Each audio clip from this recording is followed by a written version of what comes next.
అనవసరంగా ట్రోల్ చేస్తున్నారు. ఆయన పైన విమర్శల, ఆయన పైన గంటల తరబడి చర్చల. అసలు మీడియా ఎటుపోతుంది, మీడియాకు ఉండాల్సిన విలువలు ఏంటి అని చెప్పేసి చాలా పెద్ద పెద్ద పాఠాలు చెప్పింది. వీడియో ఒకసారి వినిపిస్తాను చూడండి. సరే, ఒక జ్యోతిషం చెప్పిన ఒక మనిషి మీద సో కాల్డ్ ఛానల్స్ గంటలు గంటలు మీటింగులు పెట్టేసి గంటలు గంటలు టైం స్పెండ్ చేసేసి అంత అవసరం ఏముందన్నది అర్థం కాలేదు. ఎందుకంటే అంత అవసరం ఏముందని చెప్పేసి అనొద్దండి. చాలా అవసరం. వేణుస్వామి లాంటి వ్యక్తులు సమాజానికి చాలా ప్రమాదకరమైన వ్యక్తులు. ఇప్పుడు అలా వదిలేసాం అనుకోండి, సరే ఏదో చెప్పేళ్ళి అని చెప్పేసి అయ్యో పాపం అని చెప్పేసి వదిలేసాం అనుకోండి, రేపు పొద్దుట ఏ సెలబ్రిటీకి పిల్లలు పుట్టినా వాళ్ళ జాతకాలు అని చెప్పేసి అని లెక్కల మాస్టర్లాగా ఒక బోర్డు తీసుకొచ్చేసి వాళ్ళు 2 ఏళ్లలో చనిపోతారో లేదంటే 3 ఏళ్లలో చనిపోతారని చెప్పి చెప్పినా చెప్తాడు. అంత నికృష్టుడు చెప్పడా. ఈరోజు ఒక జంట శుభమా అని చెప్పేసి నిశ్చితార్థం చేసుకుంటే పెళ్ళి కాకముందే మీరు 2027 విడిపోతారంటే వాళ్ళకి మనసులో ఆ ఫీలింగ్ ఉండదా, ఆ బాధ ఉండదా, వాళ్ళకి మనోభావాలు ఉండవా? పెళ్ళి ఎందుకు చేసుకుంటారు? విడిపోతాను చేసుకుంటారు. ఎవడైనా సరే పెళ్ళి ఎందుకు చేస్తారు? కుటుంబ సభ్యులు ఎవరైనా సరే, కొడుకో కూతురు ఎవరికైనా సరే పెళ్ళి ఎందుకు చేస్తారు? విడిపోవాలని చేస్తారా? కుటుంబ సభ్యులకు మనోభావాలు ఉండబెట్టి వాళ్ళ మనుషులు కాదేటి, వాళ్ళు బాధపడరేటి, ఆ ఫీలింగ్ ఉంటుందా ఉండదా? పలానా రోజున పలానా దరిద్రుడు ఇలా చెప్పాడురా, రేపు పొద్దున్న ఏది వచ్చినా కుటుంబాలు ఏ కలహం వచ్చినా సరే ఆ దరిద్రుడు అలా చెప్పాడు అని చెప్పేసి బాధ కలగదా? లేకపోతే ఎప్పుడు ఏం జరుగుతుందో, ఎప్పుడు ఎలా ఉంటుందో, ఈ దరిద్రుడు ఎలా చెప్పాడు ఏంట్రా బాబు అని చెప్పేసి నా ఫీలింగ్ ఉండదా? మనసు లోపల ఉంటుందా? మీ ఆయన మాత్రం అందరి జీవితాల్లోకి తలను చూసేయచ్చా? తొంగు చూసేస్తాడు. లెక్కల మాస్టర్లాగా ఒక బోర్డు ఒకటి పట్టుకొచ్చేస్తాడు, వైట్ బోర్డు పట్టుకొచ్చేసి 4 గీతలు తీసేస్తాడు. ఏనా బొజ్జు తెలిసేది ఉండదు, సచ్చేది ఉండదు. ఎవరైనా మీ ఆయన విమర్శిస్తే మళ్ళీ మీరు వచ్చేస్తారా? మీరు వచ్చి మీడియాకు పాఠాలు చెప్తారా? పైగా మీరు కూడా ఒక సీనియర్ జర్నలిస్ట్ అంట, మీకు తెలియదా? జర్నలిస్ట్గా చేసిన మీకు ఆ మాత్రం తెలియదా? మీ ఆయనకి చెప్పుకోలేరా? ఏవయ్యా అంత వయసు వచ్చింది, నేను ఎవడ అడిగాడు జాతకం చెప్పమని ఎవడన్నా అడిగాడా? వాళ్ళు వచ్చి చెప్పారా? ఆయన అంత ఒక వ్యక్తి జాతకం అంత బహిరంగంగా మీరు ఏ విధంగా చెప్తారండి? 2 వ్యక్తుల ఆ జాతకాలు మీరు బహిరంగంగా ఎలా చెప్తారు? వాళ్ళు అడిగితే కదా చెప్పాలి. అబ్బాయి వీళ్ళ మాత్రం ఏందన్నా చెప్పేయచ్చు, వీళ్ళ మీద ఎవరైనా మాట్లాడుతున్నప్పుడు బాధ కలిగేది. మీలాగే అందరికీ బాధ, అందరే కుటుంబాలు, అందరూ మనుషులే, వాళ్ళకే మనోభావాలు ఉంటాయి, ఉండవా?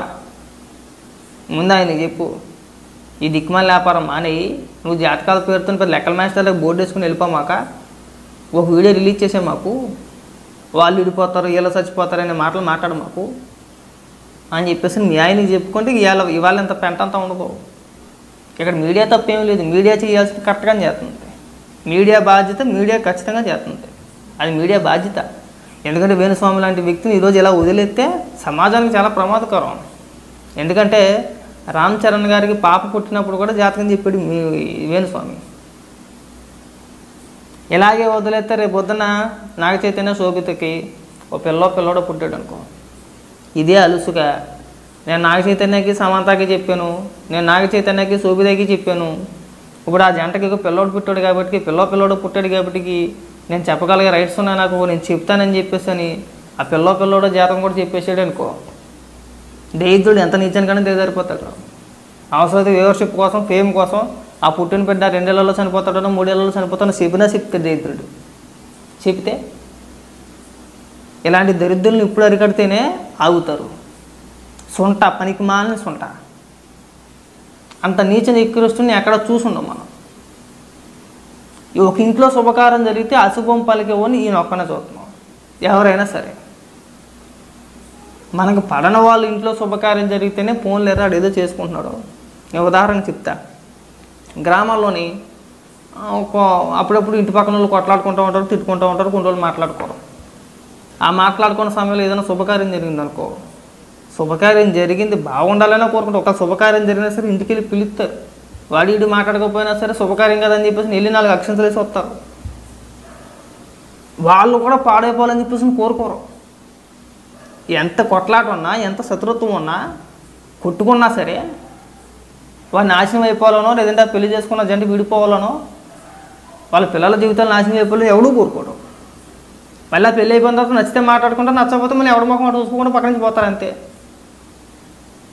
ఆ సాంప్రదాయం ఎక్కడా లేదు, ఇది కొత్తగా తీసుకొస్తున్నాడు. మరి సమాజానికి ప్రమాదకరమా కాదా? వేణుస్వామి లాంటి వ్యక్తులు సమాజానికి ప్రమాదకరమా కాదా? మీరు ఆలోచించండి, ఒక మహిళగా మీరు ఆలోచించండి. ఉదాహరణకి మీరే ఉన్నారు, మీకు పిల్లలు ఉన్నారో లేదో నాకు తెలియదు, వాస్తవం నాకు తెలియదు కాబట్టి మాట్లాడుతున్నా. మీకు ఒక పాపో బాబో పుడతాడు, వేణుస్వామి లాంటి ఒక జ్యోతిష్కుడో లేదంటే జాతకం చెప్పుకోడు. నీకు పాప పుట్టగానే జాతకం పేరుతో ఒక వైట్ బోర్డు ఒకటి తీసుకొచ్చేసి 4 గీతలు గీసేసి ఆ ముక్కు పచ్చలారి నా పసిపిల్లోడు ఎవరైతే ఉన్నాడో పసిపిల్లో వాళ్ళ జాతకం చెప్పేసి 2 ఏళ్ల తర్వాత ఆరోగ్యం బాగోదనో ఇంకోటనో చెప్తే ఎంత దరిద్రంగా ఉంటుందో మీకు మనసు బాధ కలగదా? మీరు బాధపడరా? అరే శుభకార్యాలు జరిగినప్పుడు మనం కీడు కోరుకోకూడదండి, చెడు చెప్పకూడదండి. వాళ్ళకైనా ఒళ్ళు కొవ్వెక్కా లక్షల రూపాయలు ఖర్చు పెట్టి నిశ్చితార్థాలు పెళ్ళిలో కోట్ల రూపాయలు ఖర్చు పెట్టి ఎందుకు చేసుకుంటారు? కలిసి ఉండాలనే కదా. విచిత్రమైన వ్యక్తులు. పైగా దానికి మళ్ళీ మీరు మద్దతు ఇవ్వడం, మా ఆయన అలా అంటారా, మా ఆయన ఇలా అంటారా? మీడియాకి అసలు విలువలు తెలుసా? ముందు మీ ఆయనకి విలువలు తెలుసా? ఆయన చేయాల్సిన పనులేనా అవి? ఎవరైనా చెప్తారు, ఏ జ్యోతిష్యులు నాకు చెప్పడం చూసావు నువ్వు? ఎవరైనా సరే. అంటే మీ ఆయన మాత్రం ఫేమ్ కోసం, వ్యూవర్షిప్ కోసం తన పేరు మీడియాలో నానాలని చెప్పేసి ఎంత నీచానికన్నా దిగజారిపోవచ్చా? మీరు వచ్చి ఇక్కడ జర్నలిస్టులకి మీడియానికి పాఠాలు చెప్తారా? ఇంట్లో మీ ఆయనకి చెప్పలేరా? ఒక మహిళగా నువ్వు చెప్పొద్దు?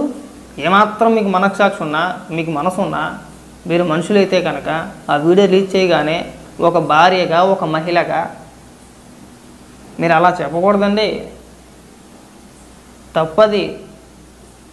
శుభమా అని చెప్పేసి ఒక జంట ఒకటవుదా అని చెప్పేసి నిశ్చితార్థం చేసుకున్నారు, త్వరలో పెళ్లి చేసుకోబోతున్నారు. మీరు అలా అడగకుండా ఎవరి జాతకాలు చెప్పకూడదని చెప్పేసి ఒక మహిళగా చెప్పలేవు నువ్వు? అటుపక్క శోభిత కూడా ఒక మహిళే కదా, మీరు మహిళే కదా, మరి ఎందుకు చెప్పలేకపోయారు?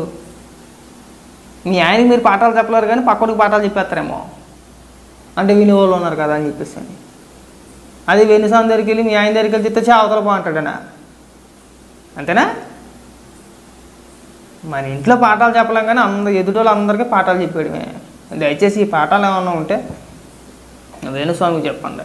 మీరు ఎవరికి పాఠాలు చెప్పాలనుకున్నారో, ఎవరిని ఉద్దేశించి మాట్లాడతారో మాకు అర్థమైంది. గత 2 రోజులుగా టీవీ5లో మామూలుగా ఏకల వేణుస్వామిని అదిలకి బాధ కలిగేసింది అన్నమాట. మీకులాగే వాళ్ళకి కుటుంబ సభ్యులు ఉంటారు. ఏ నాగార్జున గారు మనిషి కాదేటి, నాగ చైతన్య మనిషి కాదేటి, ఏ శోభిత మనిషి కాదేటి, వాళ్ళ తల్లిదండ్రులు మనుషులు కాదేటి, వాళ్ళకి మనోభావాలు ఉండవేటి? మీరు ఫీల్ ఏంటంటే వాళ్ళు కూడా ఫీల్ అవరా? వాళ్ళు బాధపడరా? అంటే మనం మాత్రం మనుషులు, మనల్ని ఎవ్వరూ ఏమనకూడదు. మనం మాత్రం అందరి జాతకాలు